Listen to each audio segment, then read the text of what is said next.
Hello everyone, and welcome to JB's Total Gaming, where today I'm going to be taking a quick look at the app for Suburbia. So why a quick look? Well, this is my third attempt at doing this video, and until I increase my Wi-Fi speeds, I basically can't record at very good quality using this. But this is a fantastic game in my opinion, and if you don't know much about the game itself, I suggest looking elsewhere. There is tutorial and there's rules in that, but this is probably, at least watch a video on it before you know how to play. So I'm not going to get into the game itself, but just the app. So first of all, there is something rather unique in this game. There is a single player campaign. So I have played through the whole thing on medium difficulty, I believe it was. I sometimes, to make room, have to delete apps and reinstall them, so I don't have anything unlocked right now. But basically, you can go into different cities that are real U.S. cities and do things that are kind of based on that city, and you're going to have certain goals basically, themed around the city, and also that could force you to play in a little bit different way than you normally would, where some of the times you're going to want to have over a certain reputation, but some ones you might want to have under a certain reputation or something like that in order to beat it. So basically force you to play the game a little bit differently. There is online multiplayer as usual. I don't tend to play games like this online a bunch, but there is asynchronous play available if that does interest you. So let's look at the local play. And like I said, I'm not going to do a bunch of gameplay here, just show you real quick what the app has to offer. So if I go and do a two-player game, I will say this about the AI. The AI is good, not great. Better than a lot of board game apps. It's been a while since I've lost to the AI, but they are okay. It is an interesting decision. They have different AI personalities in this game as opposed to difficulties where they play different styles. That could be a positive or a negative for all different kinds of reasons. In general, I find Dakota to be the best player, at least in my experience, so that's what I'm going to go with. So if we look at the app, what we can see here, and what I want to show off, everything is functional. You may say about the app, just like the board game, it may not be the prettiest game initially to look at. I, however, like the look of Suburbia. It's very functional, and if you get into the theme of the game, it's actually pretty funny and interesting, some of the stuff in the game. But just to give you an idea of how the app itself works, it looks a lot like the board game, and then if I place something down, here's one of the best things about the game.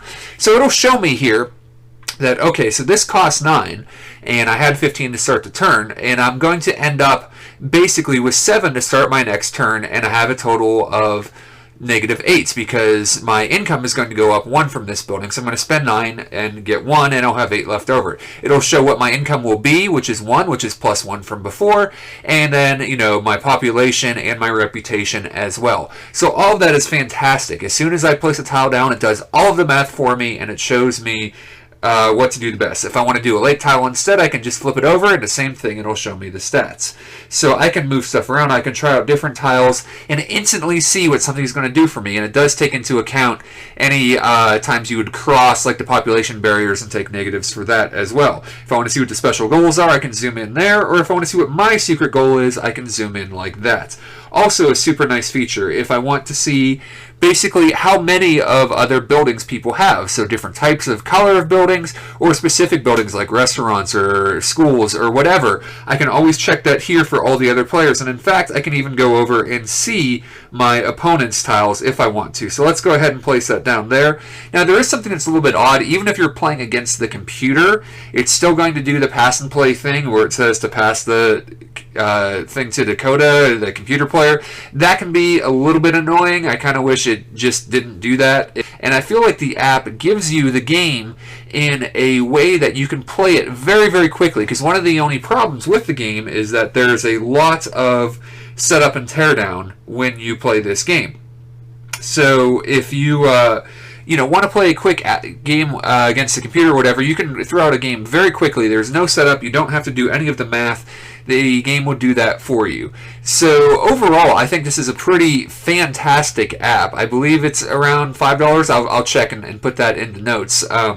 But basically, it allows you to play Suburbia, and if you already like the game, you can play a quick game against decent AI, and you can obviously play against more than one AI without having to do the setup, without having to do the math. I can quickly look at this and see, okay, well, this is going to give me these stats if I put that there, and I really, really like that ability. And again, everything that I might want to see as far as what other players have or whatever, I don't need to physically go and count up their tiles. So everything that's pertinent to the game is right there for me to see. So overall, the game is extremely functional. Everything that you want to see is, available to you at a quick glance. The AI is alright. It's certainly not terrible, even if it is beatable. And there's a whole different game mode that has nothing to do with the game itself, that gives you a whole bunch of different options. You may not like that, but even if you don't like this game mode, well, there's still the great base game. And if you do, that's another added bonus, something different that a lot of, apps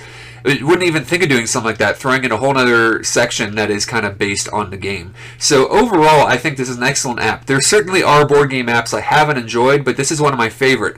Probably the apps I play the most are, Hearthstone and Dream Quest, not board game pure apps.